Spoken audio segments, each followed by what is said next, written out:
Hey everybody, welcome back to PixelJunkies. You are listening to the Pixel Junkies podcast, episode 19. I am one of your hosts, Rory DC. I'm Adam the Porge Knight. I'm Aaron, again. Are you though? Mm-hmm. Are you sure? I don't know, you're making me question my humanity. I'm Aaron. Okay. That works. Edit an Inception noise there. Thanks, Hans Zimmer, for that. How's everyone doing? I'm very good. We have a lot to talk about this week. Really angry. Why? For various reasons. A lot of little things built Be up. prepared to start over again, Rory. I feel like you're angry a lot, but you hide it well. I do. Oh yeah, no, he I has let it fester inside really me as a well. mental illness. He blames his anger on me. Actually, you're... It just comes out at very inopportune times. Yeah. Yeah.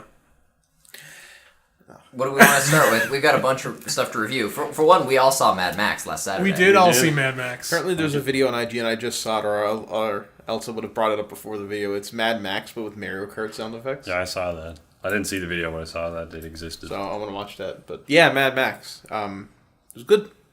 I really liked it. Yeah, I thought it was fantastic. Thumbs up. All right, moving on.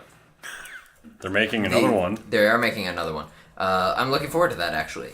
I like called the Mad whole... Max Fallout 4. I liked the whole thing. I liked the directing. I liked the action sequences. I liked the low dialogue approach, the silent cinema inspired approach. Mm-hmm. I liked Tom Hardy a lot. I liked Charlize Theron a lot, and Nicholas Hoult was really good in his role. That was an impressively done character. That's a character that could have not had any significance at all, but they chose to give him significance. He was good in that Jaguar commercial that I saw him in. The cinematography in this movie was simultaneously really good and really bad, because most of the movie is fantastically shot, but there are some shots, especially in the beginning, where you're just like, what were they thinking? Like, this adds nothing. I really liked the stuff in the beginning. Yeah. We had opposite reactions to that. I'm on the same page, What Rory. stuff specifically? The fast cut. I really liked the fast cut for like the whole sort of like madness approach for his mindset at the beginning. Mm-hmm. I was very fond of that. Yeah, I didn't mind that so much, but it's just madness, and like I felt it dragged on for a bit too long, and it was kind of unnecessary, because I'm like, you're in a place where they're literally draining you of your blood, and like there are people being like just decapitated and like slaughtered, and people are wearing like that spikes like drilled into their wrists, and everybody's crazy and eating each other. I'm like, we kind of get that it's crazy, and we kind of get that you're crazy, but I kind of get what you mean. I just felt like it went on a bit too long. Mm-hmm. What else is there to talk about? Really glad they made it. Like, I'm really glad that George Miller got to. Oh, absolutely. I'm not sure if this was really the full realization of his vision, or if this was just a different thing. Like, sometimes it had that to happens. be close. Had to be close. Yeah, sometimes it happens where you just don't have the technology. Like we talked about with Final Fantasy, like how they're taking sort of the over-detailed approach. And as Aaron pointed out at the time, maybe they wanted to do that the whole time, but just didn't have the technology to implement it. When did we talk about this? We talked about it a few episodes ago. Oh, okay. I don't know if you were there for that one or not. What are We're we talking basically about? very racist against everybody. Well, yeah, that's a shocker. Final Fantasy, at least since... I feel like when they made the jump to 3D is when they decided to become... Because they were like, oh, wow, we can have really detailed polygons, except 7 does not hold up at all. 8 and 9 and all the rest do. I'll even say 10, like, graphically holds up. Not in terms of the art design at all, but I still think 10 at the time was a really good-looking game, and it still is now. But 7 is... But I think... But even, like the sprites for like the 16-bit games were really well detailed. So I don't know. They built all of the cars.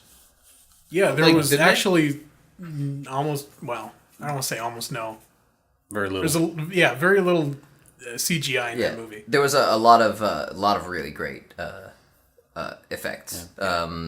And hopefully this will mean like less CGI out of other movies, because I think CGI. I can promise you it won't. Oh, I know, but CGI is way too overused. I've been really impressed with the reception of the movie. I don't know if you know, it has a 98% on Rotten Tomatoes. Oh yeah, everybody seems to love it. Yeah, and everybody should go see it.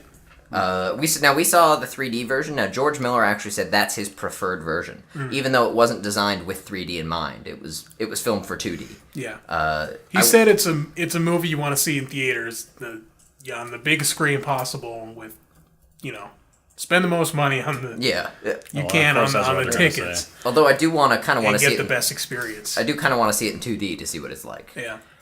just because I prefer 2D generally. To me, there was only one shot that really justified 3D. the 3D. Yeah, I know which one you're thinking of. Like, blatantly, it's like, whoa! And it was like, oh. There's Good a thing I couple spent that $5 extra.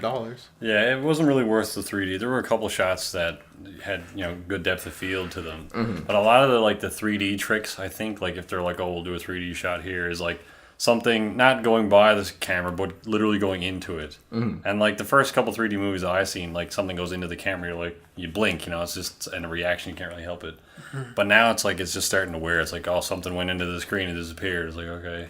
Yeah, exactly. Just I don't know. You know what's the best 3D thing I've ever seen? Great Gatsby? No, I was just like a single shot in the movie. Oh, okay, At the beginning of Avatar, when that movie starts, and you just see the droplets of water. Yeah, and the shift of focus from the beginning. Yeah. Best part of Avatar. It was.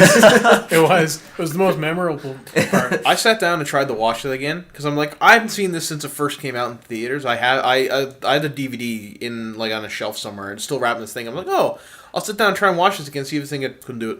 No, couldn't do it. I got to the part where they were training their dragons. I was like, oh, come on. Nominated for an Oscar for Best Director. highest grossing movie of all time. Nice job, Academy, and Earth. Aside from Gone with the Wind, adjusted for inflation. Adjusting for inflation and high ticket prices. Yeah, that list goes totally out of whack. Or what else happened? Okay, I can do a quick review of Ex Machina. Sure. Okay, so really I guess good. we don't have to go see it now. This is my assumption, not knowing the movies, what it's about. Entitled Prig Steals Robot. No, No? Okay. not at all. AI goes crazy. Not at all. Age of Ultron 1.5. All right, you don't know what you're talking humans about. think AI going crazy, but not actually, and humans are going crazy. No. Did the movie end where the robot kicks down the door is like, there are no strings on me? Is it a Star Wars prequel? Anyways, so I'm in the middle, literally in the middle of a full written review that will be posted on the website, which perhaps will contain a little more detail than the one I'm about to do now. Okay. So a little background: Ex Machina is the directorial debut of Alex Garland, who is better known as a writer. Wrote some of my favorite movies ever: Sunshine, Dread, 28 Days Later. For a second, I thought he's better known as a writer. That was his his alter pseudonym? ego. Yeah. What's your what do you also known as? I'm a writer. All right. He also wrote Enslaved: Odyssey to the Nice West. one, Adam. If anyone's ever played that game, I'm sorry. I know Andrew has, felt but he's not cruel. listening. So Can't wait till we get to The Witcher 3. So there's a couple things I really always am interested in directorial debuts, and this one is really good. It might be one of the best I've ever seen, actually. I don't mean it's one of the best movies I've ever seen, even though it is phenomenal. But as a directorial debut, I was really impressed with Alex Garland's patience, and he has a subtle touch. It feels like a mature director. He doesn't have to do a lot of crazy stuff to change the mood. It's intentional changes, but they're almost subtle changes. He's very smart. He's totally in control. He wrote and directed it. Is that conveyed mainly via acting or the scene and lighting? The lighting is the big thing in this one, actually. The performances are all exceptional. From Oscar Isaac, who, of course, really impressed me in 2013 when he was Llewyn Davis in the Coen Brothers film Inside Llewyn Davis. Alicia Vikander also is very, very good. I've never seen her in anything, though she's in A Royal Affair, which I'm told is phenomenal.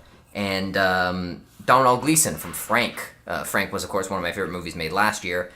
Very good performance from him as well. Those are really the three central performances. This is like a proper look at artificial intelligence. I always say to do a really good look at artificial intelligence, it demands a really good look at humanity. Clearly, you've never seen Johnny 5. Good movie. It is a good movie. Let's talk about that for a bit. That's the thing. That's what makes the study of data compelling in Star Trek: The Next Generation. Is it's really a study of humanity. That's what makes Measure of a Man, which I know is one of your favorite episodes, such a special episode. Did he get ripped in half and have wig bits in him? That's the Bishop Android. Yeah. They're similar in my mind. No. Is Bishop in Aliens, whatever? Yeah. The same guy that played the role of Kramer in Seinfeld, not Michael Richards, not Michael Richards, but in the spin-off show that played Kramer. I know what you're talking about. They look similar though. Just picture him ripped in half with weight bits. It's the same guy, right? Not really. I'll look him up. Like the show Jerry in the show Seinfeld, like that spin-off. Mr. Heckles. Yeah, but the guy who played Kramer. Yeah, Mr. Heckles. He was Mr. Heckles in Friends. Did you ever see Friends? I didn't see him. I've watched Friends though. Right. Yeah. Look up. Well, we're waiting for that. Okay. Yeah. Other guy. Other Kramer. Kramer, Seinfeld, other guy. Just look up Mr. Heckles from Friends. It's the same actor. Alright, I'll look up Mr. Heckles. Anyways, the point is that everyone in this movie is phenomenal, and Alex Garland does a phenomenal job with his directorial debut. The study of AI is actually compelling. AI studies, I think, are incredibly ambitious, like I say, because of the necessary look at humanity. So what, without spoiling anything, how do they... How is it that AIs are studied? Did they study their... Because I know I've seen parts of... what was that Johnny Depp movie? Where he becomes, what's her name? From System Shock? Transcendence. Yeah. Transcendence. Yeah. Is it like Transcendence where they just talk about how far beyond humanity artificial intelligence No, can get? it's much more down to earth. They have the same initials. It's like some high sci-fi themes explored in like a very almost non-sci-fi way. Okay. And it's like alienated sci-fi where the main characters don't have all the answers, and I quite like that. Okay. This is sort of... It feels distinctly human, and so it's about them discovering if the AI is truly sentient or life. In a sense, so here's the basic premise behind the film. Domhnall Gleeson plays. I hope I'm pronouncing your name right, by the way, because I know you're watching, and he plays this guy. He's a coder, and he wins a contest. And the contest he wins is he's going to get to meet Oscar Isaac's character, who's like basically a Mozart of programming. And Oscar Isaac has developed this sort of AI prototype, and he wants this young programmer to examine it, basically. It proceeds from there. I leave the rest of the movie's exposition. I was startled by how good it was, and it was interesting to me. I saw it, of course, in close proximity to seeing Mad Max. George Miller, a much more practiced director, but had you watched both, you wouldn't have said definitively, oh, this guy's clearly more experienced and this guy's not. I was blown away. This is... a phenomenal movie, great sense of pace. Just very, very smart. Great ending as well. Yeah. So I would recommend it to absolutely anybody.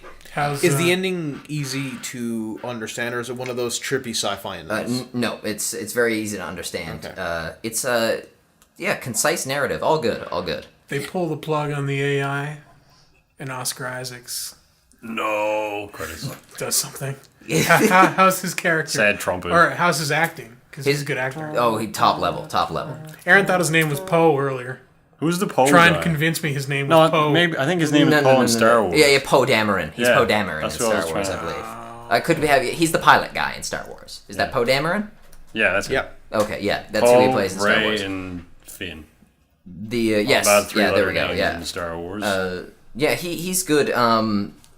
It's just so impressive. I've been really impressed with sci-fi lately. Actually, I think its closest counterpart is probably Under the Skin, the Jonathan Glazer film starring Scarlett Johansson. I haven't seen it, but that's on Netflix. I'm probably going to watch that tomorrow. That's good. That's That's on my very list. good. So if you liked Under the Skin, I think you'll very much like this one. Are you done with the movie? Yes. Okay. Speaking of endings, Mad Men finished last week. Yes, it did. Yeah. Anybody watch it? No. No. All right. Sorry. I did. It was good. Did the show end and it was Bryce Dallas Howard's character being like, you know what? Bryce Dallas Howard's in Mad Men? No. No, she's not. Oh, well, no, Christina Hendricks. I don't give a damn then. The redhead. Did Don Draper go back to war and wake up? Did he wake up and realize it was all a dream? It he was still in Korea? Yeah. Yeah, that's how it ended. Korea. Yeah, he was in the Korean War. Oh, yeah. It's in the 60s. Right. Yeah, did that happen? Did he wake up and it was all a dream? Yeah, that's how it ended. No, it was. I liked it. It was kind of an obscure ending, but it kind of, if you follow the show, Did it leave all the itself way- open for a movie? I think it left itself open to another few seasons, to be honest. But I think that's just sort of the chemistry of the show and how it's always been. It was, it was ambiguous, to, I don't know, leave things open to create a more realistic arc. The show has always done a great job at fabricating storylines that weren't really predictable, but always went in the way that you assumed that they should go. Rather than just being like, build up something and then it happens, or the opposite happens, or it's like, oh no, that didn't happen, like drama, and I think the show, like the finale, did a fantastic job of realizing all the groundwork that's laid up to it, and it, I don't know how they wrote it the way they did, because pretty much all the stars aligned for that show in how it ended. I won't spoil the show, but it ends with a co-commercial that the writer says is the best ad that he's ever seen. And so it finishes with that commercial, which conveys messages through what the rest of the episode was about. And the show finishes like early 1971, or late 1970, early 1971. I think it's summer of. And like that ad came out in 1971, and it's like a Coke ad from California, for like where it was inspired by, and just like even in real life, the ad agency that show takes place in the later seasons, McCann Erickson, is the same company that made this ad. Oh, okay. So it's yeah. like, how did you know that you were going to end the show with this ad from that agency that conveyed all the messages you had laid in the previous season, pretty much? I don't know. I don't know how they wrote it. I guess it was just convenient or something. It just seemed odd, but it was a really good finale. How has the reception been? Have you read any of the online or critical reception yet? From what I've seen, they said the finale had the highest ratings the show ever had. Really? Yeah. Oh, that's good. I'm glad to hear. A lot of people have a really aversive reaction to finales. Writing endings is probably the hardest part of fiction. Yeah. I wouldn't dispute that. Yeah. Whenever I write anything, I just make everybody die at the end. No loose ends to tie up then. Yeah. Suddenly a nuke went off. And I think that's sort of the You're trend. writing like a Sterling coming of age story, and the moral is everyone dies. Yeah, or the good guy had a bomb strapped to his chest the whole time. You die. It's like I was a bad guy the whole time, and then he blows up. Yeah. And kills everybody. I think that's some of the charm Mad Men has always had, is that it didn't. Up people? Oh, is that what happened to Mad Men? Before Don Draper was a terrorist the whole glossing time? over that one, Adam. Oh. That it doesn't tie up loose ends. Is that, not everything always has an ending. It's always just like this starts and then they might just veer away from that entirely because the characters go in a different direction. It's not like they're always setting up something that has a resolve. And from a lot of what I've read, some people either really loved it or they hated it, and then afterwards realized how good it was, like just thinking about it. And that's another thing that Mad Men has always had, is the space in between episodes. Like, you watch the episode and there's some obscure things, and in the week between episodes you really think about everything that happened and the characters and the arcs that are going on, and then it makes you really appreciate where the show is going, and then the next episode does the same thing. And I think the finale has done that in the same way as well. So it gives you a lot to think about afterwards. Good ending. Cool. Probably one of the best endings of a TV show I've seen in a while. Probably since Dollhouse. We are going to... Boy, how good was that ending, right? We are going to take a quick break now, and when we come back, we are probably going to talk about The Witcher 3. Adam wanted to talk about stuff first. Okay, we're going to talk about whatever it is that Adam's going to talk about. Okay. Stay tuned. And we are back on the Pixel Junkies podcast. So before the break, as I said, we were going to talk about whatever it is that Adam's going to talk about. So Adam, what do you got? Adam, what are you talking about? 3 small things. One is... like last week or the week before, whenever it was, I talked about like the ending of the Marvel universe. Mm-hmm. Yep. Didn't really end. Well, it's continuing on in this new thing. Did it end now? Yeah, kind of. The thing is, like, basically what it's become now, the current story that's being told is, I can't remember who said it. It's probably you, but it's Game of Thrones, but with Marvel characters. Yeah, that was me. That was both of us, I think. It's probably Aaron. Yeah, you can maybe. never come up with something like that. Oh, sorry. Right. And it's really cool, all the stuff that they're doing in this comic, but... Did someone realize what a horrible mistake they were making? Well, I mean, there's no need to end 50 years of comics continuity for this. They could have just said, hey, we're going to do a Game of Thrones Marvel version, and then we're going to make that a graphic novel, and everybody would have been, okay. Why doesn't Disney just buy Game of Thrones? I don't know. Why don't they just buy HBO? Adam, this is like the Game of Thrones of Pixel Junkies. See, I can totally come up with everything. I want to... When one of you guys get married, I want to show up in like a suit of armor and just be like, just as Baratheon sends his regards. There are so many weddings on that show. Yeah. Like every other episode now, they're just like... When one of you gets married, Adam wants to show up and murder you. Yeah, oh yeah. That We're happens just all gonna the time. gloss over that. That happens all the time, Rory. No, but it's like now there's so many weddings in the show at this point that they just show like 2 seconds of it and then they move to the next scene. They're like, you've seen enough weddings. Moving No, on. that's the actual length of time everybody stays for the wedding, because they know if they stay too long, they'll all die.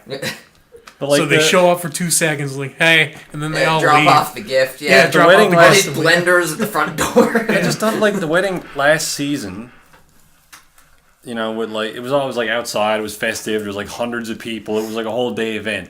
And then the wedding this season was literally 5 minutes, and there was like a couple of people standing in the back of the church. It was like, okay, cool, bye. Is that like the equivalent of like going to City Hall to get married? Is that what Yeah, I think was so. happening? House of Wolves came out this week, the new Destiny DLC. Is that like the Game just of breathing. Thrones of Destiny? The internet's favorite game. You know what? Kind of. I'm not even joking. It's bad, so it's good. Everyone loves to hate stuff these days. Yeah. This is what This is why I hate this DLC, because it proves it shows how good this game could be if they bothered to develop stories, because it's all about, do you remember the Fallen, those enemies, the spider guys, the guys with the 6 arms? You fight them on Earth and the Moon and Venus. They're the main enemies of this DLC, and there's this... Oh, really? The DLC's reusing assets? Yeah. Not only that, but I've come to realize that they planned this DLC release from the beginning, because there were like areas in the map and stuff that were there specifically for this DLC.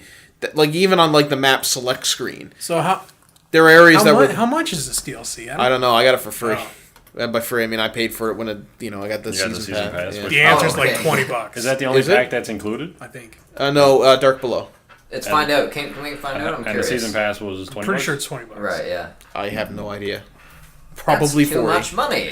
That may be And the it doesn't. season And, pass. and probably they talk own about two, to this. be honest. So in the game, there's this queen. I think called Queen of the Awoken. I don't know who they are because that's never Original. explained. And Something of the something. The, That's awoke, the naming for the them. Awoken are the purple race people. yeah, Purple people. They're the Asari. Yeah. Yeah.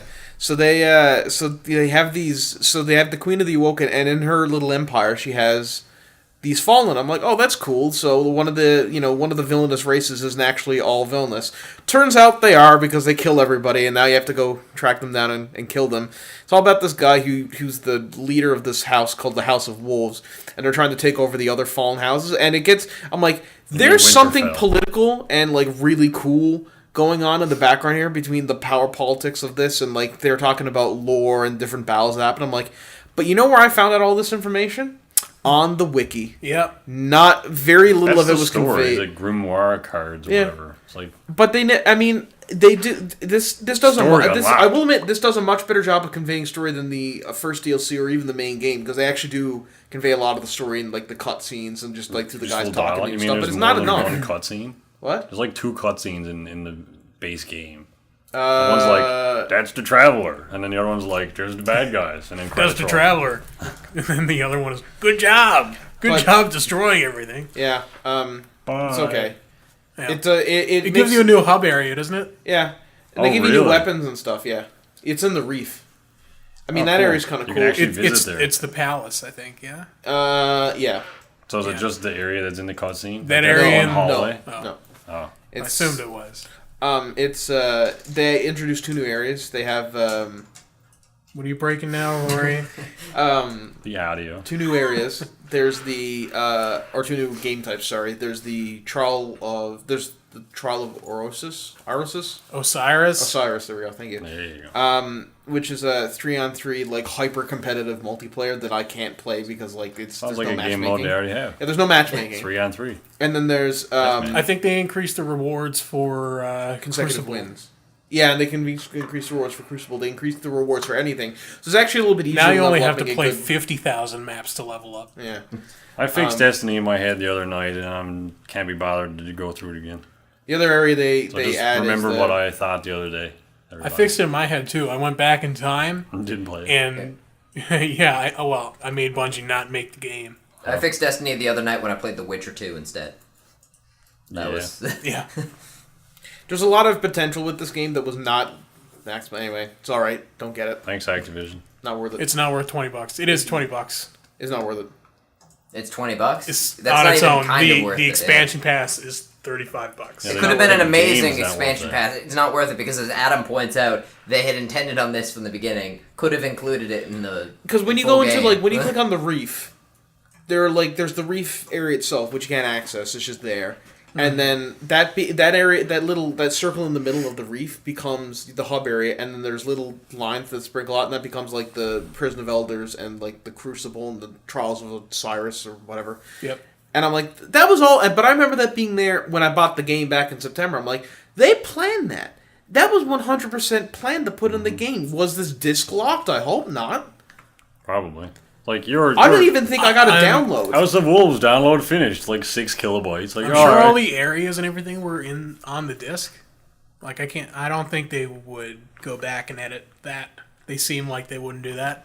I guess. I think what you downloaded was the actual mission, so Yeah. the area became populated with mission stuff. The actual missions might not have been finished when the game came out. But I'm sure the areas are there because it's all part of that one map.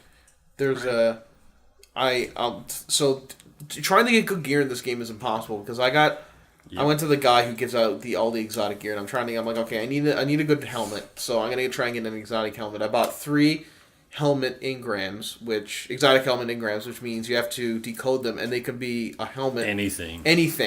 I'm a warlock. Out of these 3, I got 2 Titan, 1 Hunter. Mm-hmm. Couldn't use them. Had to get rid of them. You spend 14, 20, 30 hours getting the coins you need to buy those. It's actually a lot easier to get coins now. I got 48 in the span of a week, but still. And then you need to give him X number of them to get a random class helmet. Here's a question. Why are you still playing Destiny? Because ultimately the combat is fun, but it is not I'm not gonna play anymore after this week. Other game I've been playing this week that's a lot better is called the Ether one, Ether, Ether one, and it's a point and click adventure game that I would honestly get on Steam and not the PS4 because it's been horribly optimized. You have Steam? No. Oh, you're playing on PS4 and alright, guys. In theory, you would get it on Steam. If you were our viewers, you would get it on Steam. Yeah. I mean, it's okay on PS4. Like, it's not it's not running fine or anything. It's clearly meant for a mouse. Yeah. And it's a point and click, or not point and click. It's an adventure puzzle game. It's first person, or just a puzzle game. It? Yeah. And you're playing as this person who goes into a mind of another person, and you're trying to solve puzzles and recover her memories because she has Alzheimer's. So it's pretty cool. Oh, yeah, I heard about that. Pretty relaxing game. Isn't that made by the same guys that made Dear Esther? I don't know. I think it is. But might be. I What's heard the they were company? making The China shop or something. That's their name. White Paper Games. Oh, maybe. But not. it's pretty good. It's free on PS Plus now. So if you want to get it for free, you can get it on PS Plus now for free. But I would imagine point and click. It's not point and click. It's not point and click, but it does you can tell that the thumbsticks is the way that you have to interact with the world. You can tell they just let's map the mouse cursor and just map that to the. So can you walk around or? Oh yeah. Okay, I thought it'd be pre-rendered backgrounds or something. It looks it's a very pretty game. It's what's another game that's it's kind of the look of the game is Walking Dead, that kind of telltale, cell shaded look. Kind of for not, comic-y hand. It's more like what was the game that puzzle kind of game that you really liked? The one about the girl who can reverse time. Oh, Life is Strange. Yeah, it's kind of like that. Painted look. Yeah, it's actually it. It looks like a painting, which is kind of I don't know if it's intentional because in order to progress through the game, you have to unlock different parts of a painting that represents this woman's memory. So I don't know. Life is Strange episode 3 came out. Haven't played it yet. Yeah, I haven't played episode 2. I'm looking forward to it. Episode 2 is really good. Yeah. Definitely Anyway, play it. They kind of sound like To the Moon. You go in and find memories. Yeah, what was that other one that looked really good that you didn't like the ending of? I forget the name of that. Super Mario 64? Yeah, that's it. Oh, the The other like, what? What it's what's kind of the like Dear relation? Esther in... Ethan Carter? Ethan The Vanishing Carter, of Ethan Carter. there you Yeah. The Similar to Is that the one that looks really pretty? Yep. And it got a lot of Game of the Years from people. I think editors' choices and stuff like did that that. have like Call of Cthulhu stuff going on in it? Not really. Okay, because it looked to me like the kind of game where you could like peel back the facade and like see like. It's horrible really tentacle great monsters. if you like the kind of endings that I was making fun of earlier. Okay. Well, it's not... The ending is a little weak, but it's not A terrible. little? Yeah, it's a little weak. It's not terrible. I kind of liked how it wrapped up, but anyway. We're gonna take a The quick guy break hates now. Daredevil And- because Stark Towers and then the background. Daredevil. And when we come back, we're going to talk about The Witcher 3, or Andrew's going to talk about The Witcher 3. Adam more wanted to talk about accurately. 16 more things first. So stay tuned. And we are back on the Pixel Junkies podcast. You know what company has the worst advertisement? Give me a Mine- second. I'm just gonna tell you. Game of War. No, yes, but second to that, second to that is buy and sell. Like, have you ever heard their radio jingles? Like, buy and sell. Don't buy and advertise them sell. on this. The best place to buy and sell. sell. They rhyme buy and sell with buy and sell like 7 times. The new ad is, buy and sell, please. It's brilliant, though, because you guys memorized their song. You didn't memorize their phone number. Nope. But you know, Something. you know what they're called. You know what they're called. You know what Yeah. to look for if you want to buy and sell stuff. Yeah, I mean, I still know the number for Vic from Red vs. Blue. I still know his phone number. If you want to talk, don't email. Just call me up at 555 VICK. Wow, Right, 'cause that's a hard one to remember. 555 Vic. But it's What was Vic it again? spelled wrong with yeah, a K. Yeah, What? Vic just spells his name V-I-C. yeah. Oh. That would be easy. It would be a remember good if joke it was. if we... Yeah. Do you not watch Red vs. Blue? I haven't in a long time. Pretty good. No. So I heard a big game came out this week. Yeah, it sure did. New version of Microsoft Solitaire. Is it really? I don't know. Maybe. Like It turned 25 this week, apparently. Cool. So Oh, yay. I guess. I'm glad you made that joke. Can we because get I a was Pixel going Junkies to, pinball machine?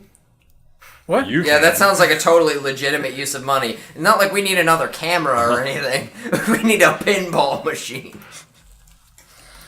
Yeah. So which 3 came out this week? Did it? It sure did, guys. I didn't even know. Are you as excited as I am? I've I'm heard sure that you're the only one who's played it. I've heard that NVIDIA's made some sort of hair physics. You thing. should be- like a new you guys should be AMD. even more excited for it, though, because you haven't played I it. was so You should excited, be excited for it to play that it. I played the Captain America game instead.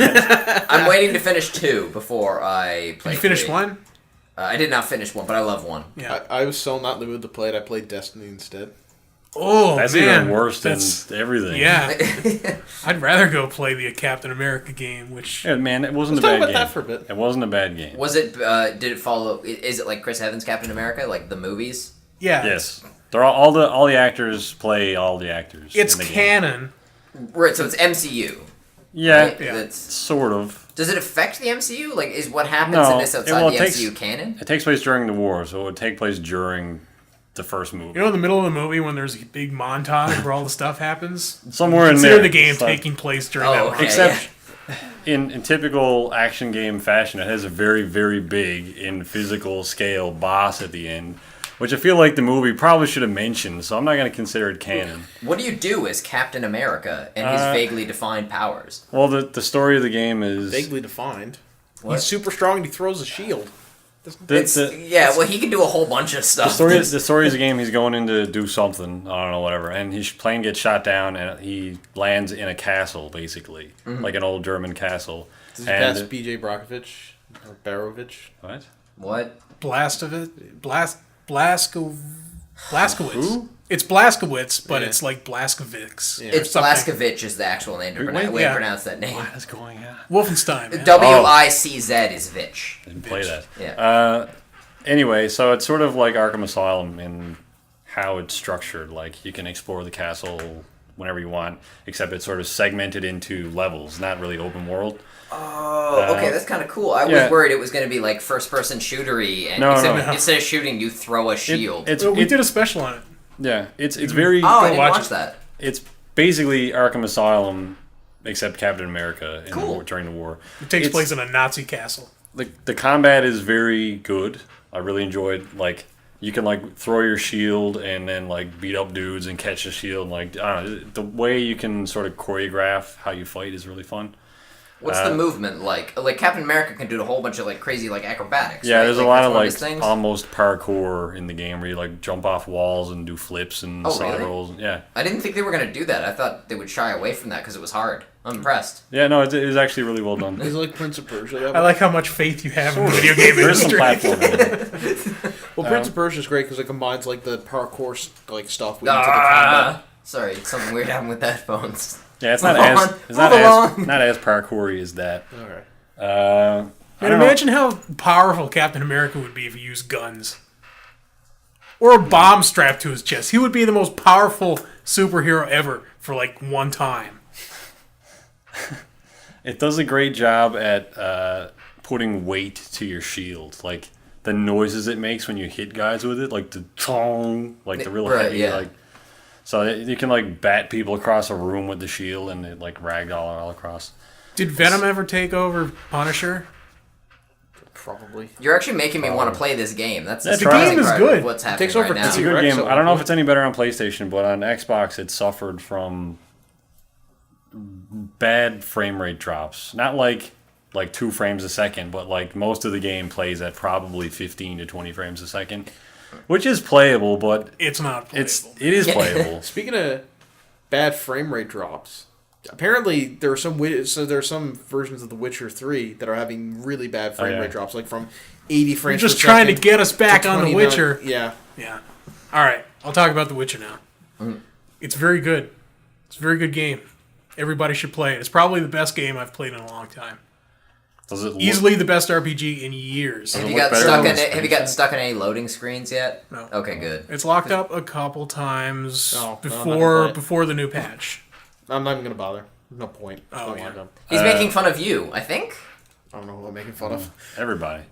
Does it look better than the screenshots that I've seen? Which I don't know what you've seen. Well, I've seen a lot of places online. I've just seen like big libraries of screenshots, and it doesn't look that great.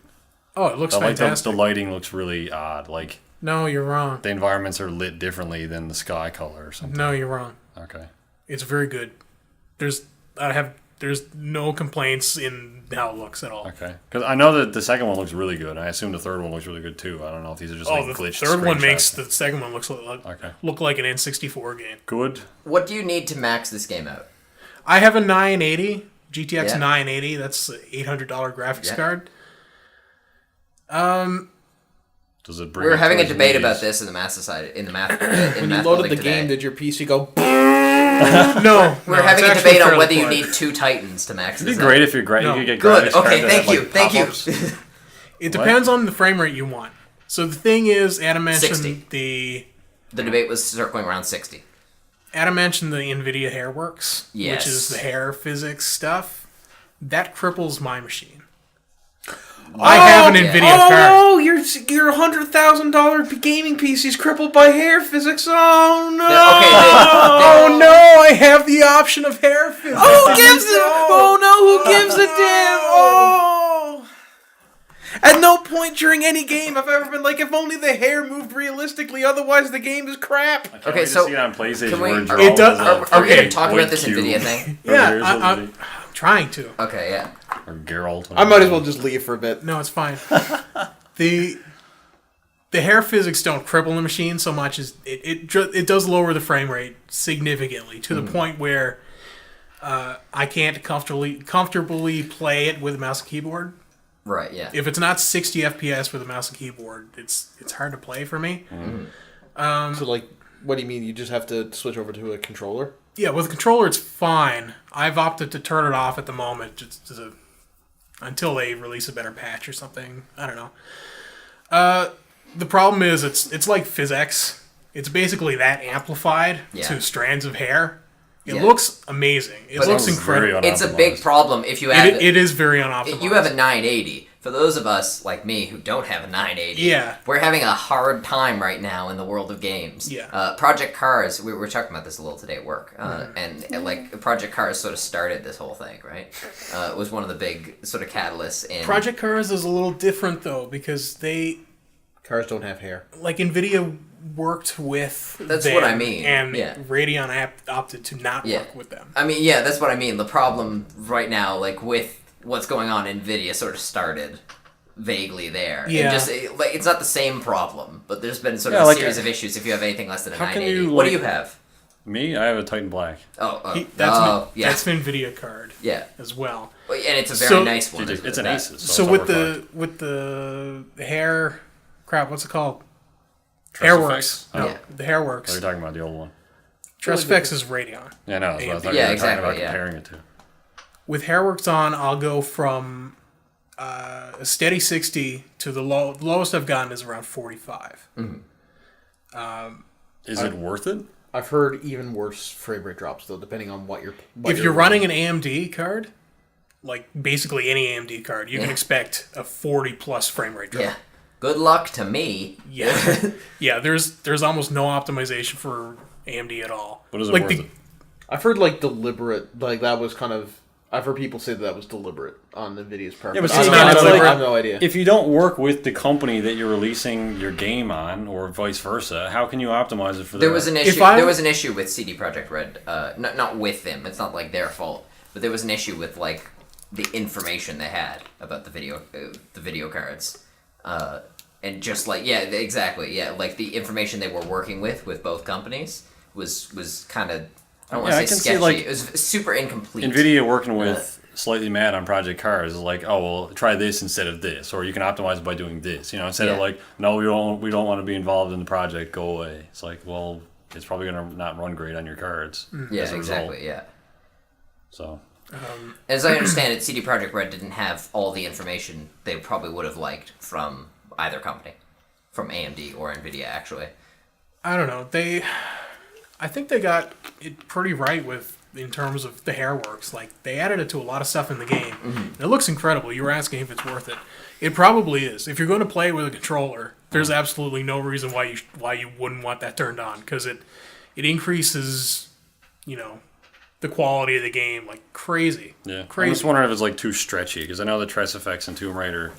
If you move too fast or sudden, it looks way better. It's almost like her hair gets like 6 inches longer when you go around like a turn. It's just kind of weird, and sometimes it would disappear entirely. Oh, are you talking about Tomb Raider? Yeah. With the AMD stuff, right? Yeah. It looks good, but it looks a lot better. And not only does it react better, like it physically looks like hair more than different shaders. The alternative, yeah. Mm-hmm. That's cool. The game looks and plays perfectly without that, though. Sure, like, the normal hair physics are fine. Well, The Witcher's never been free of those sort of issues anyway. The second one had that super sampling stuff for the textures, which crippled, at the time, just about everything, unless you had, like, it'll still pretty much cripple your system. It basically renders the whole game, like, 4 times, I think. It just layers them on top of each other. Mm-hmm. It didn't look that much better from what I remember. No, it's really not. Do you think if we tied your two PCs together with a bungee cord, it would improve it? Just put them together, like... You betcha. If you can somehow splice all the software and the two cards together in some uniform way, then possibly. So the problem there is, so with the hair physics on, the frame rate gets slower the closer the camera gets to the hair. Yeah. So if you when the camera's pulled back in an open environment, you'll pretty much get a steady 60. Mm-hmm. But inside, when it's not rendering all the objects, the frame rate gets lower, and that makes no sense. Oh, yeah. The Witcher 2 was like that as well. Yeah. That was... yeah. There was one scene... Was The Witcher 2 like that? Yeah, it was. Because there's like the beginning bit, you're outside, blah, blah, blah, and then you're inside, like, one of the very first interiors, aside from cutscene.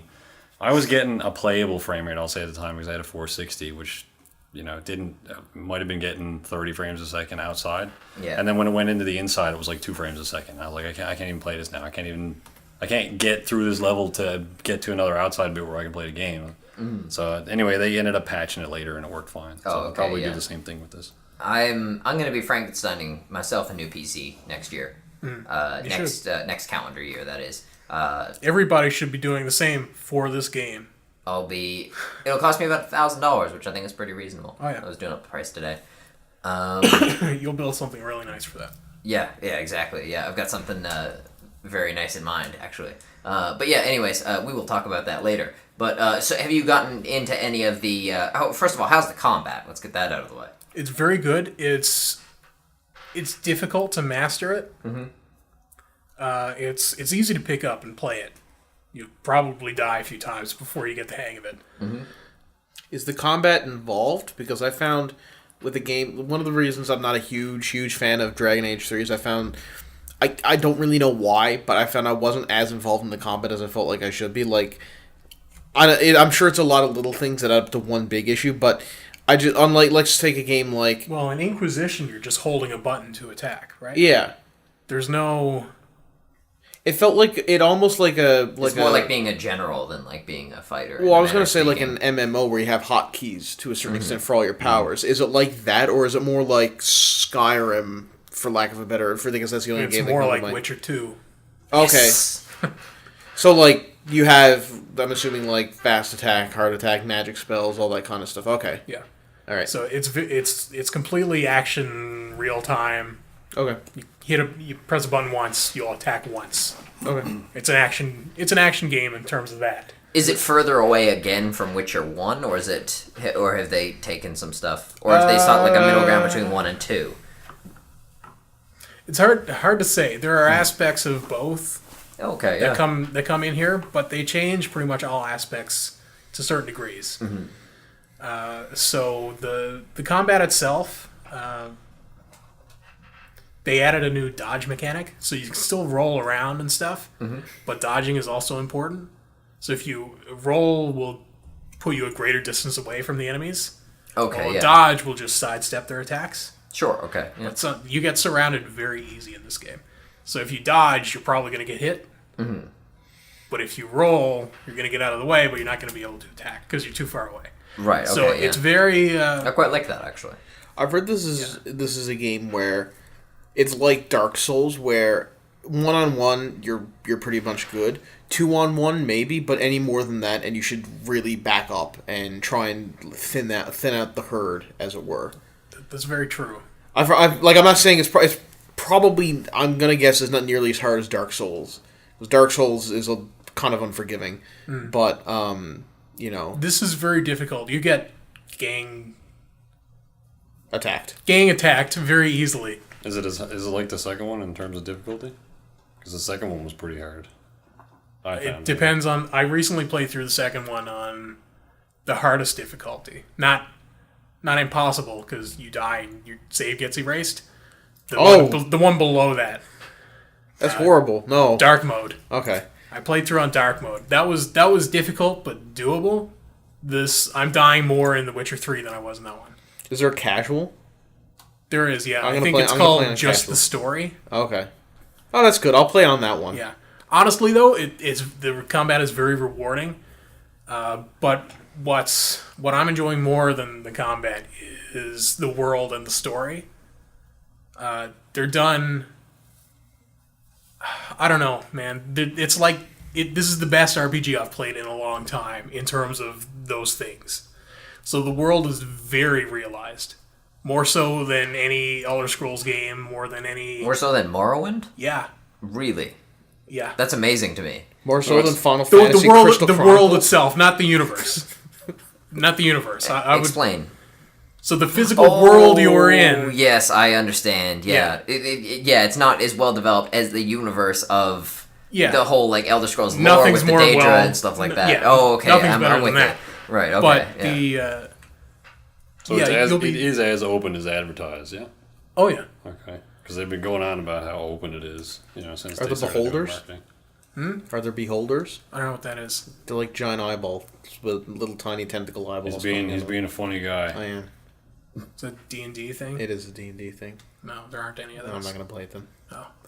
See, I've been playing D&D with a group I got on the go, and I really just want to fight one of those. But they're all like level 26, we're level like 3. You want to fight the guys you're playing D&D with? Yeah.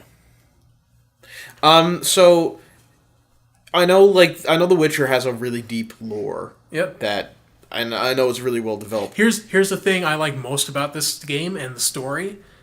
Nothing is told through stuff you got to read. Like there are books you can read and stuff like that, but that whole world and the storyline, everything is told through amazingly well done cutscenes, or amazingly well done dialogue, or just like story missions, stuff like that. Much like the Elder Scrolls game and Fallout. Yeah. Jordan. So they looked at Destiny and they were like, let's do the opposite. Yeah. I don't know if Destiny is the... It's CD Projekt Red's like, what's Destiny? They're probably coming out of their cave that they've been in for the last 2 entire years. experience was this. And then that was it. Yeah, Aaron's miming controller stuff for audio listeners. Yeah. They played it for 3 seconds and then turned it off. Yeah. Oh, is that what that was? Honestly, Power button. You really okay. can't compare Powerball. this game to Destiny I'm or just- even an Elder Scrolls game. Not really. They're was two more- very different kinds of RPGs. This is very much a more classic role-playing experience. Now, really, it Baldur's can only Gate or be something. compared to like The other Witcher 2. great classics like Toe Jam and Earl, or like What? Turtles in Time. So let me ask you. I felt... So this is going to be kind of a weird metaphor, maybe. But so I felt the big problem I had with the shift that happened in the Battlefield franchise is I felt that even though they were being offered on console and on PC, they weren't being made authentically for PC first. Is this still Witcher 3 and authentically feeling like it's still a PC first game that just sort of happens to be on the console? I think so. Right, yeah, I like that. I think...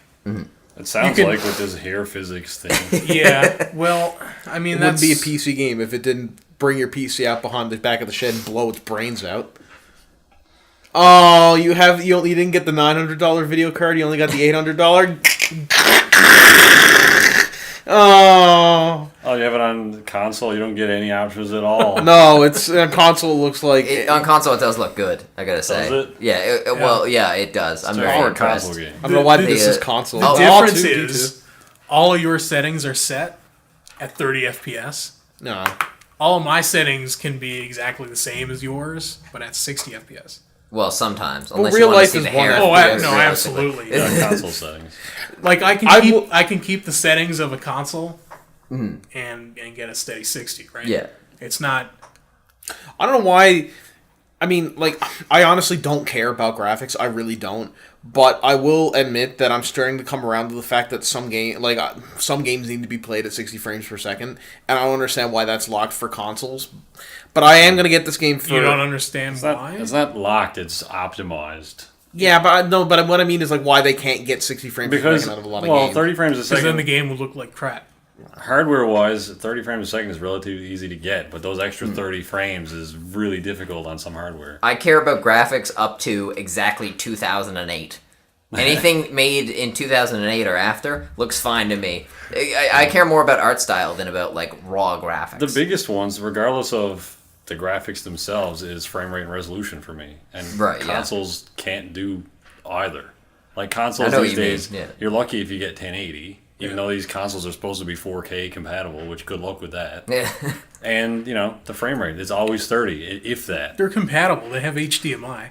You I will plug them say, into a 4K TV. Yeah. But it has I'll be 4K. getting this one. I'll be definitely getting this one on console. Because my PC, Yeah. my AMD 7800 series will not be running this. Look, you're getting the same game if you buy on console. It's Yeah, just if exactly, you want all yeah. the bells and whistles, you got to go PC. That's true. That's, Yeah, you know, exactly. Well, that's what it is. That's the same for any game. Deciding that comes out on console PC. or PC is deciding if There's you a want all the lull in bells that and whistles. market. Yeah. It's, console games can do this level, and then PC of the same price is like down, and then it's like if you want to Yeah. pay more, you can get the same, and then even more goes up. Yeah, Like, it's about this is what you for want. most like, games. like for instance, in Skyrim, I wanted all the bells and whistles. I want the creation Yeah. kit and stuff like that. So Skyrim on PC. Yeah. But you Witcher, literally I- get bells and whistles that were not included in the consoles. but like you get the bells and whistles modded in. Oh, yeah. Oh, man, can a collector's edition of a game come out with literally a bell and a whistle as like pre-order collectibles or something? Can we do that if we ever make a game? Yeah, that'd be hilarious.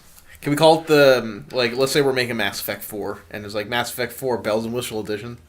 It'll be the PC Master Race edition. Copyright infringement edition.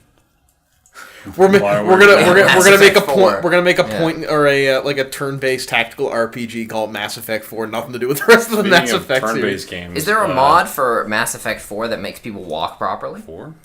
Mass Effect 3. I don't know. Maybe. Glories from the future. As far as I know, the Mass Gas Effect the games, room. the Mass Effect games were never that easy to mod. So maybe. The, I don't think any BioWare games have been. I heard they were easy to- difficult to mod. There are a few mods out, a few good mods, especially for 3 for like outfits and hair and stuff. Because that's all anybody cares about in BioWare games. It's the romance options and making your character look sexy.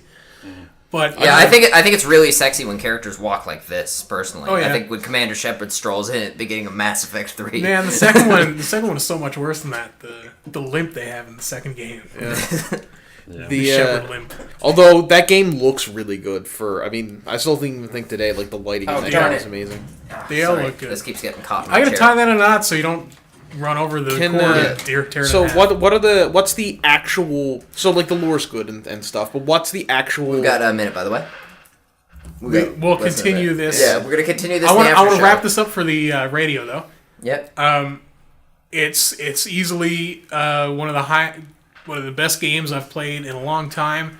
World is well realized, story's fantastic, animations are really good, combat is a lot of fun, music. music's fantastic. Okay. Like this is a game I would buy the soundtrack for. Like Mortal Kombat, let's say. Yeah, the RPG mechanics are good. I have a few issues. We'll talk about them in a minute. All right. Stay tuned. Go onto YouTube. Watch us. Thank you for listening. And we are back with the Pixel Junkies podcast after show. Welcome back. Hello. Did we have anything to clue Hello. up with The Witcher 3? Oh yeah. Okay. I was gonna say, what are the characters like? Are they like just the general plot of the game? Because I like Skyrim, but the main story for Skyrim is shit. Not Oh good. yeah, this puts Skyrim to shame. Is Triss in It it? puts all. Not yet. There's better a be new girl in this one. Oh. Yeah, she's more like a single player. And I know it's a single player game, but it's more like linear or something. Huh? She's like another Witcher. Oh no, there's another girl. Oh, okay. So instead of Is she also like mage like? she's a sorceress. Yeah, there you go. That's So it kind of adapts from the books in terms of that. That's gross. Thanks. So the main big plot of the second game is Geralt trying to recover his memory because in the beginning of the first one he loses his memory. That's stupid. Yeah, in typical RPG fashion. Yeah. Is he And in the second in jail or going to jail? He's always no, in jail. in the second one starts off in prison though. Right. Yeah, so there's a new character. His love interest from the books is in this one. Okay. And in the second one, Geralt remembers his love interest, so it plays into this one well. Okay. Also, all the political stuff that was going on in the second one plays a huge role in this game. So you're playing in a land just torn apart by war. So an empire is invading a typical medieval times. I don't know what it's called with kings and stuff. Kingdom. Monarchy. A kingdom. A kingdom. Kingdom or monarchy Kingdoms. sounds appropriate, both of them. So you got this big evil empire sort of thing invading the kingdoms. Are the cities big? Like big kingdoms? So the lands, Of Amalur? Are they big? they are big. Okay. Getting to it. Oh. Medieval. The game isn't this one massive land area Okay. that you can run around in. It's split up into a couple sections. I'm on section 2 now. Section 2 itself is easily as big, if not bigger, than all of Skyrim. Adam's about to ask what I'm about to ask. Go ahead. You're gonna say that's not open Go ahead. world, but I have It the same is question. it is open world though. Is That it? one area is as big as Yeah, Skyrim. that's what I'm going to ask. Can you go back to section 1 once you've gone to section 2? I Yes. was going to ask, can you grow carrots? Can you? Were you going to grow? ask what I was going to ask? No, actually, what I was going to ask, or I was going to say, is, so is it like GTA 4, where different parts of the island are unlocked the further along the game you go, like that? Is it like Black Flag? Is it like Toe Jam and Earl? Except Black Flag was very. You could go everywhere in Black Flag. Yeah, that's what I mean. But they're separated. But they're separated by like water. Like, yeah. I'm gonna go over there. Wall. Like oh. Yeah, you're right. Right. It's not like that. I think you can. You can go anywhere, like to all the sections. I'm playing on a solid state, so my load times are like 5 seconds. No, there's no load times, right? Isn't that a thing? There are a couple load times. Are there load but screens? It was advertised no load times. That was a big thing. In that one, once it's loaded, Rory, there's no load times. In that one big, there's load screen at the beginning. Yeah. I guess there are no load screens. Yeah, technically there are supposed to be no load screens. Their load screens are like voiceover, like storyline stuff. So it's like a recap of what's going on in the story so far. So that's right. their load okay. Because I was impressed with how like they're doing a great job with this engine they're working with. Oh, absolutely, it's phenomenal. And once you load the game and you're into this huge open world, there are no load screens unless you exit that open world and go to another open world. Oh. So it's like that. So it's a lot like Dragon Age Inquisition in that respect. That was my next thing. It does what Dragon Age Inquisition wants it to do. Okay. So it's basically, would you describe Dragon Age 3, Inquisition, whatever, as Witcher 3 Lite? No. Okay. I like Dragon Age Inquisition. It does a lot right. This does a lot more right. Okay. I have a couple issues with their leveling mechanics. Like, it locks equipment out at levels. So you can find schematics to craft items and stuff. Okay. But you can't actually wear those items unless you're a certain level. Oh. So that's kind of dumb. Was it GTA Online or something? Yeah, really. So I have a little issue with that. I also have a little issue with human enemies, specifically. Because you can run into human enemies that are like, they're a higher level than you, so they destroy you. And that shouldn't happen. I can see it happening with monsters, because they're monsters. But all humans, I think, should level with you. So they should always be kind of a challenge, but not really. I think that would work. Are they just like regular people? All right, so they're like bandits and stuff. You can deserters from the army. I'm thinking like you can kill a regular guy normal, but then if you come across a Hulk dude, it's like he's obviously gonna be harder to kill. Yeah, it is kind of like that. So the super tough enemies are like bulked out in plate armor and stuff. So we can do some quantifying on this now. So The Witcher 3, taking only into account, not into account the full map, just the ones that are included at the time of this calculation, the regions that included at this time, which is 3 regions, was at least 3.5 times bigger than Skyrim. Oh, I can absolutely see it. I'm not sure how it compares to Just Cause 2. Just Cause 2 is the biggest game I've ever played. Yeah. In terms of size. Yeah, it's probably not as big as Just Not Cause. me. Yeah. What would you compare it to that game? Just Cause. Yeah. It's the environments are really varied though, so you can walk around the map and everywhere you look it's something really cool. Like everywhere you look it's like this awesome fantasy painting that you just want to like go there and you can. It's awesome. That was one of my big issues I had with Dragon Age 3 was the environments looked really pretty. Yeah, but it's all kind of the same like it is kind a lot of stuff. Yeah. So is it like that, or do you get to explore the some Dragon really Age cool looking areas? 3? What that game did right was the varied environments themselves. So like you would get big open areas in a certain type of environment. Yeah.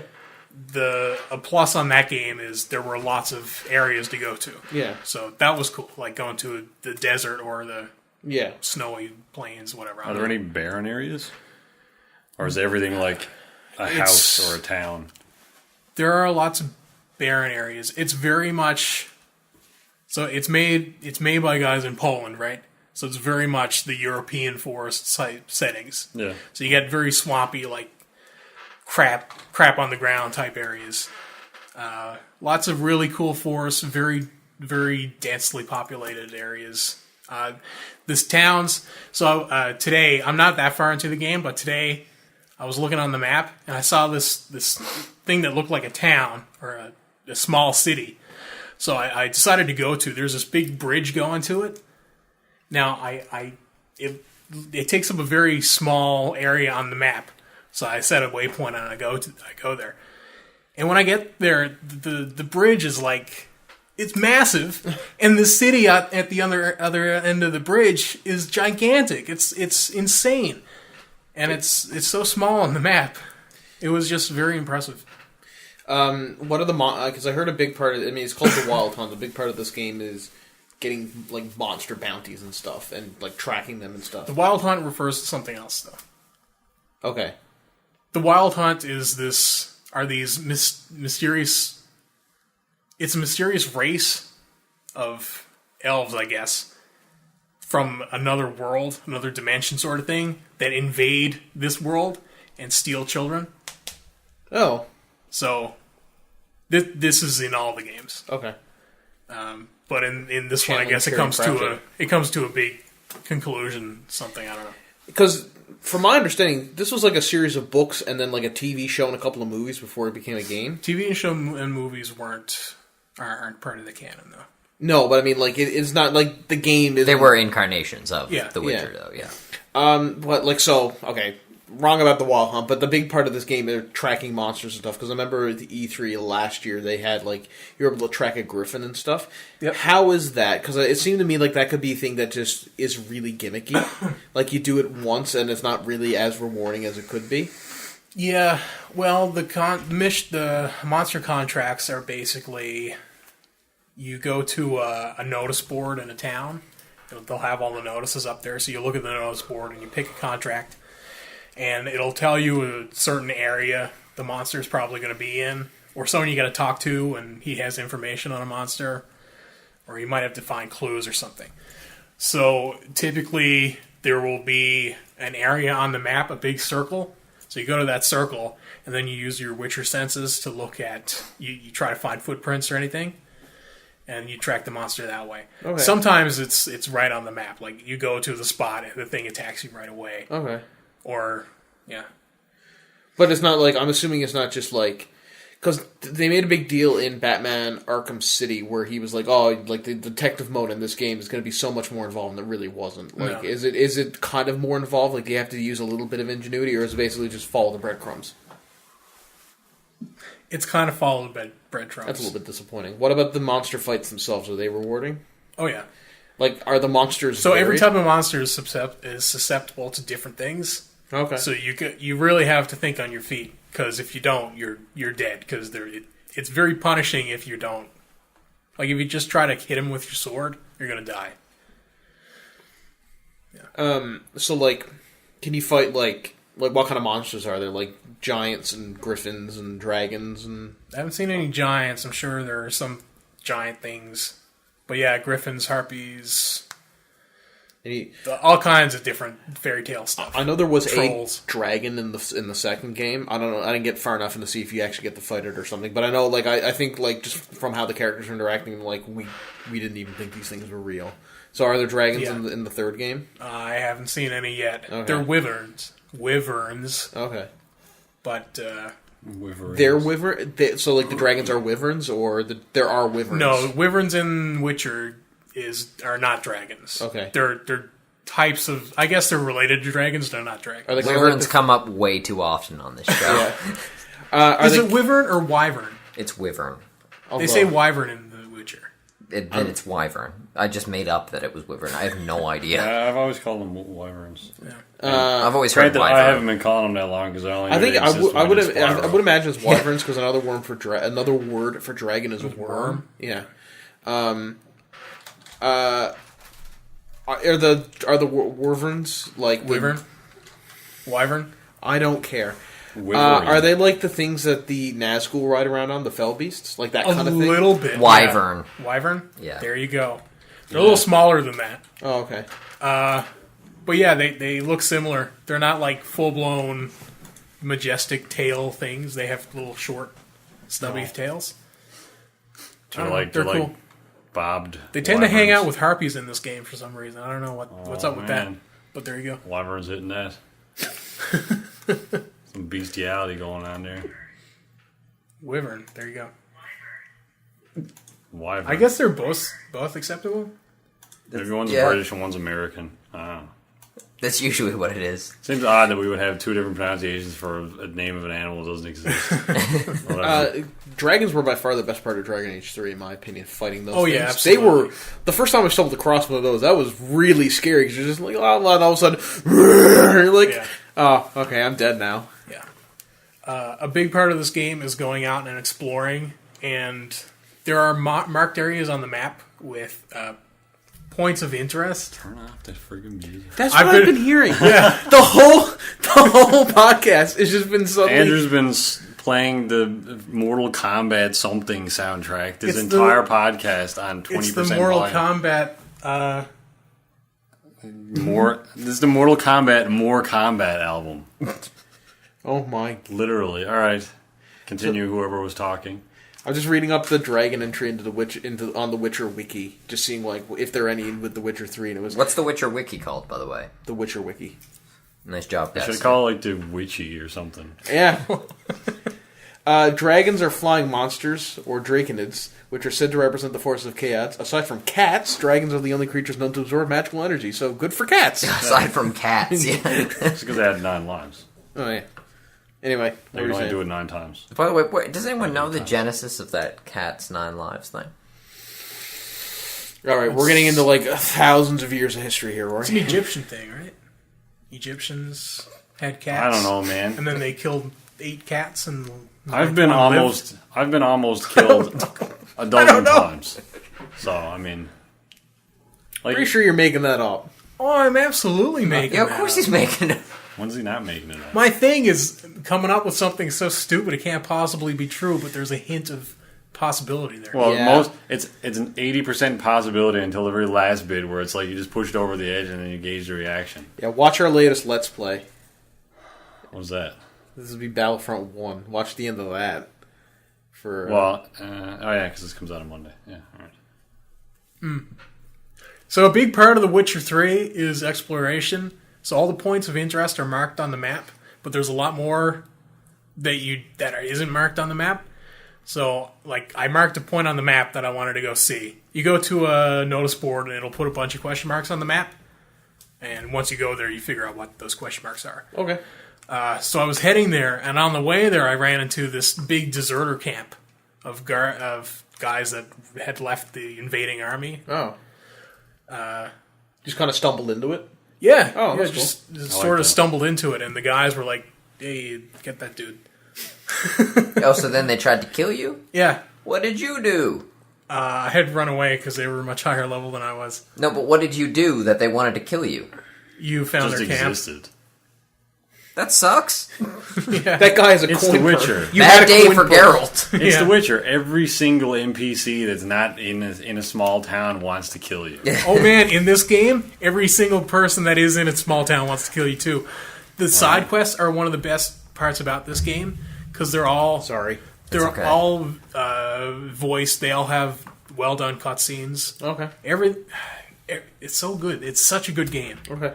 Is the voice acting Fantastic. It's like very. does it have Skyrim syndrome, and it's also known as Bethesda syndrome, No. where it's like 2 guys? It really doesn't. Yeah, okay, yeah. It really doesn't. Does it have? Does it do the thing where they hire Hollywood actors and get them to voice it instead of actual voice Any actors? famous voice actors in this, or any famous There actors? is. Oh God, what's his name? Apparently not that famous. Tywin. Tywin Lannister? Charles Dance. Charles Dance. Charles yeah. Dance. He plays the Emperor. Charles Dance. Charles Thank Dance. you, Adam. He's very good. He's got a great voice. He plays the Emperor in this game. That's awesome. Yeah. Cool. But Geralt himself, I think he's one of the best video game characters ever. He's very good. He's fantastic. Well, I can say his best role was when he was on Top Gear for 2 minutes. Yeah. When Top Gear was a thing. Children, Google it.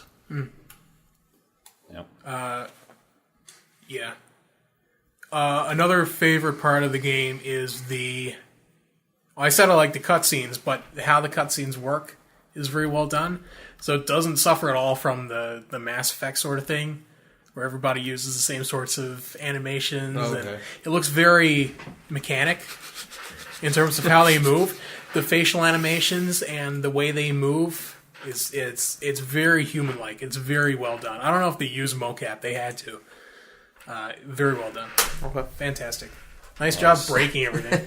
Yeah, I like the idea that it's sort of left up to you to discover things rather than the Assassin's Creed sort of approach where it's like, here's Yeah. 8,000 things that are in the game. Go find This all game of them. seems to give you about 80% of the icons, on the map. But it seems like even those then- you still gotta find, right? Oh, you still have It's to go there. It doesn't tell you specifically what they are.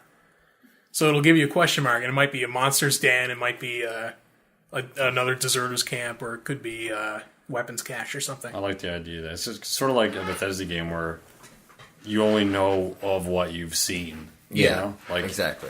Yeah, and you don't get those question marks on your map unless you visit a notice board, and it'll unlock a certain radius around that board with the question marks. I mean, it makes more sense than unlocking a radio tower or whatever.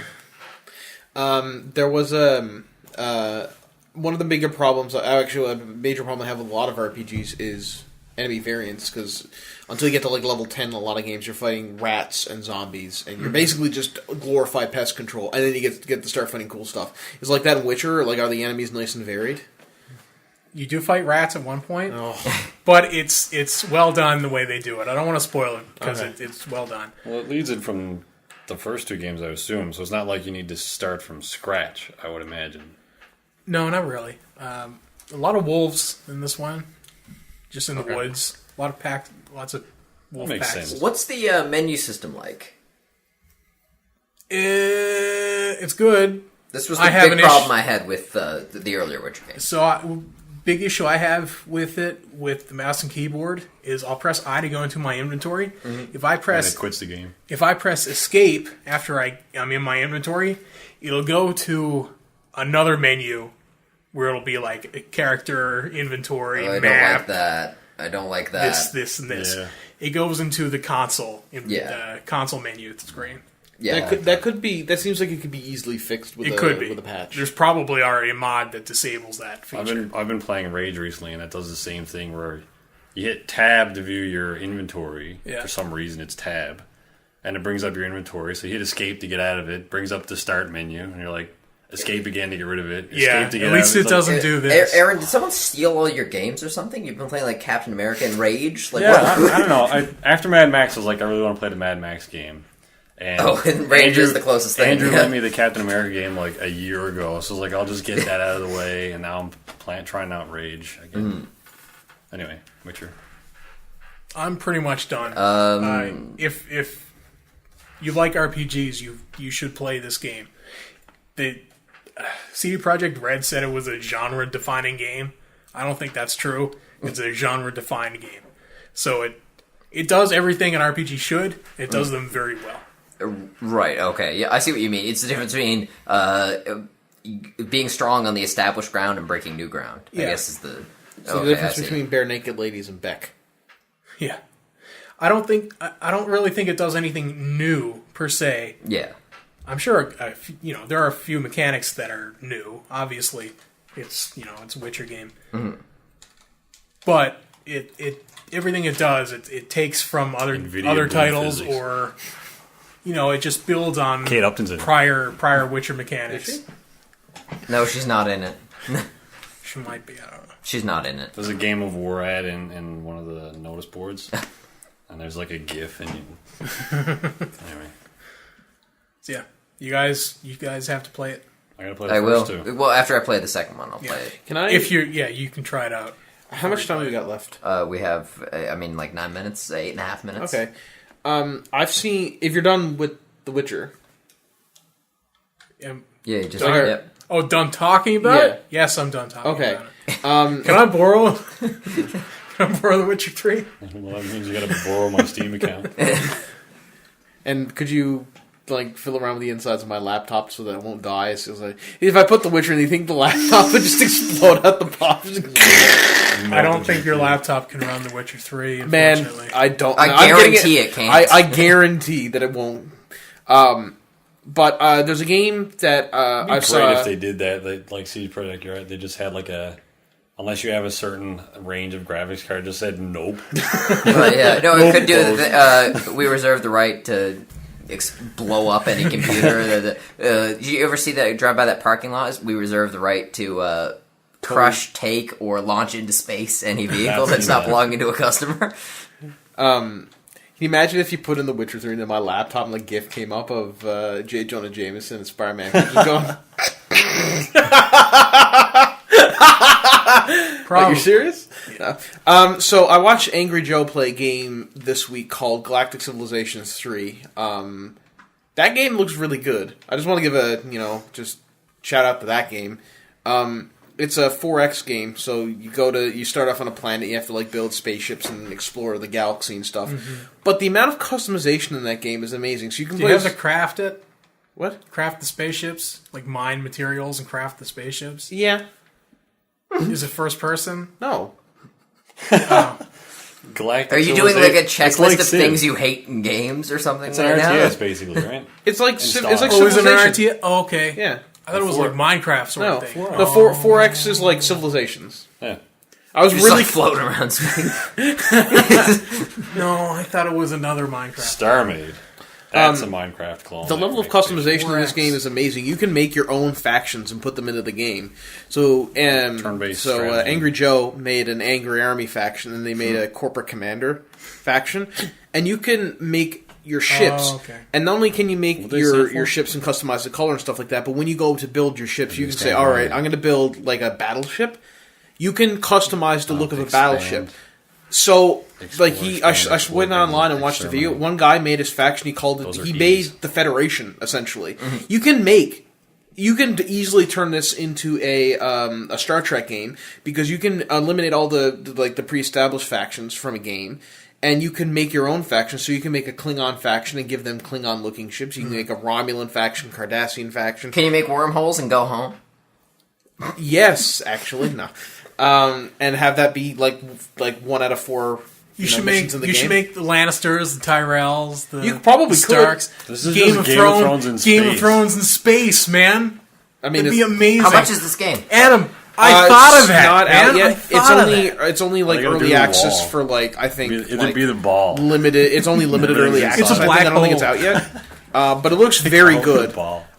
So, It just came out. did it just come out? May Then 14th. I stand corrected.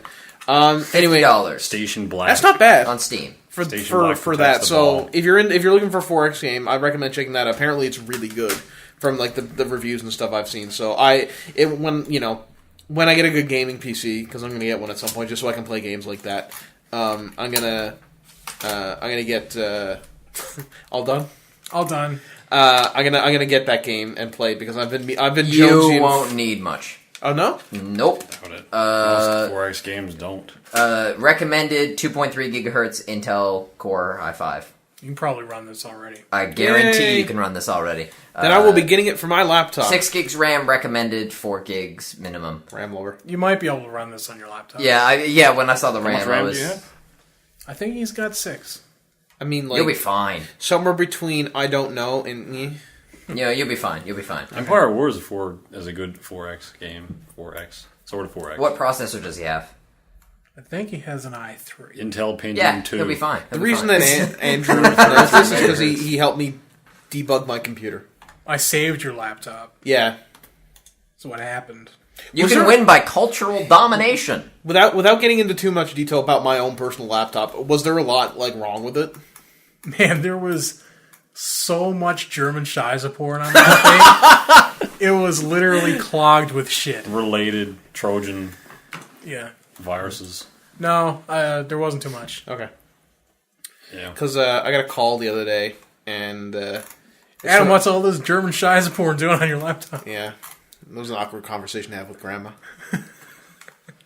No, it was one of those calls like, How are you hi, liking all that we're German calling Scheiße from porn I sent you? we're calling from Microsoft, and we're calling to Over Facebook. to let you know that there's a problem with one of your computers. And I said, I don't have one. She's like, pardon me? I was like, yeah, I don't have there's not a single person in this house who has a computer. And they're like, are you sure? And I'm like, yep. Oh, these awful scam calls? Yeah, and that's so can you terrible. check? I'm like, okay, and I'm like, I checked. There's no computers. Like, oh well, good day. And they hung up and I'm like, You know what the thing is? At first, I was like, maybe I shouldn't be too mean to these people who called. I'm like, No. wait, you're a criminal. Yeah. You're trying to scam me. That's what the Here, that's what like, the phone is nowadays. Like every single phone call you get is either like telemarketer scam or someone trying to sell you more expensive insurance. yeah. Like just stop. Like I don't. answer Aaron, the that's phone such a anymore. pessimistic. Granted. Do you need me to give you a call sometime? Like it's really depressing. Like on landline. is calls. Like cell phone, I'll just see the number, and if it's somebody I know, I'll answer it. But 9 times out of 10, it's somebody from Texas. Like, go away. God. So stupid. You should keep in mind that a lot of the people calling with, like, specifically African accents or, I guess, some Middle Eastern accents, them or their families will literally starve to death if they are not working. So, keep that in mind, too. I don't blame them. I blame the people employing them. Oh, yeah. If they're like an actual business. If I was Bill Gates rich, I would buy 1,500 laptops. Have them all running at once, just, doing whatever. And then I would have a group of, like... buy laptops. You don't need to be Bill Gates rich to buy 1,500 laptops. No, but I'm saying then just I would... get a credit card. You just need Problem $800. solved. No, then I would hire a group of, like, a hardcore, Just like... get those $20 criminal laptops at hackers. Costco. And then anytime that somebody called in and be like, okay, we have a little problem games? with one of your The laptops, handheld can we or, hook like, up, half and screens. try and fix it? I would get them to do that, and then I get my hacker people to hack the criminals and then, like, screw around with their network. Vigilante online cyber justice. I'll call them the Bat People. Precision nuclear strikes on their headquarters. I just think the human world needs to be cleansed at this point. Just like cataclysmic glassing of our major cities. Yeah. And on that happy note, we're bringing this podcast to an end. Tune in next week for hopefully Jordan. What is happening this week? What do you mean? What's happening this week? I'll play. I'm going to see Tomorrowland next week, so I'll have a review for that. Ooh. I'll tell you about that next week briefly. You're playing Life is Strange, so you'll have a review for that. I'll have a review for Tomorrowland. I'll play more of The Witcher 3, You'll but play more probably of not The going to Witcher talk 3? about it because you're bored of it now. And Adam is. We'll find something for Adam to do. Some fucking comic shit or something. I don't know. Nobody else cares. Exactly. So stay tuned for all of that. Bye. Bye! Bye.